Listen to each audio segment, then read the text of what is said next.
Hi hello నమస్తే నేను మీ Revathi welcome to Pulse news.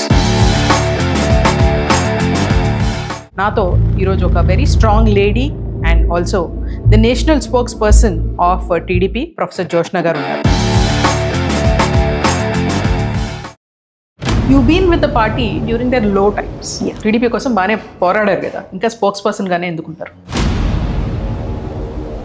నేను నిజంగా కూడా రాజకీయాల్లోకి వచ్చింది ఏదో పదవుల కాంక్షతోటో దేనితోటైతే రాలేదు. టీడీపీ పవర్లోకి రాగానే టీటీడీ మీకు ఇస్తారేమో అని కూడా అనుకున్నాం. మీకున్న ఎబిలిటీస్ ఇవన్నీ ఉండగా మిమ్మల్ని ఎందుకు పక్కకు పెట్టారు? మీరు అన్న కాస్ట్ ఈక్వేషన్ ఏమైనా?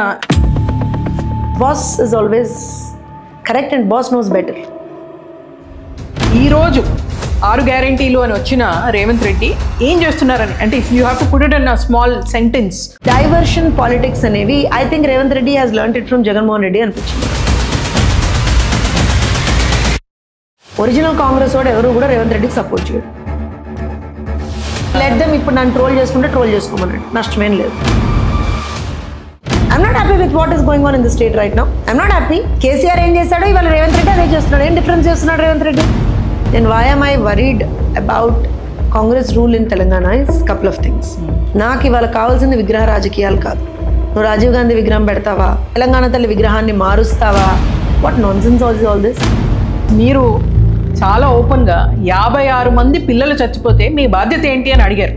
ఇలా అడుగుతున్న వాళ్ళు లేరు, విచ్ ఇస్ అన్ఫార్చునేట్. అంటే శైలజ లాంటి పిల్లల్ని తీసుకుంటే they had nothing in expectation. ఒక ముద్ద అన్నం నువ్వు సరిగ్గా పెట్టలేకపోయావే, ఇంకెందుకురా నాయన నువ్వు అక్కడ కూర్చుని? రేపొద్దున టీటీడీపీలో will you become very strong? అంటే ఇది మరి బీజేపీ చేతి కలిపి వస్తారా, ఒక్కళ్ళగా వస్తారా? అంటే లోకేష్ కెనాట్ లీడ్ అంటే సింగిల్ లైన్లో ఆయన తేల్చేశారు. ఈరోజు లోకేష్ మీద అంత కాన్ఫిడెన్స్ చూపించట్లేదు. He is the future of TDP అనడానికి ఎవ్వరూ ఒప్పుకోవట్లేదు. సింగిల్ వర్డ్లో ఈజీ రెడీ.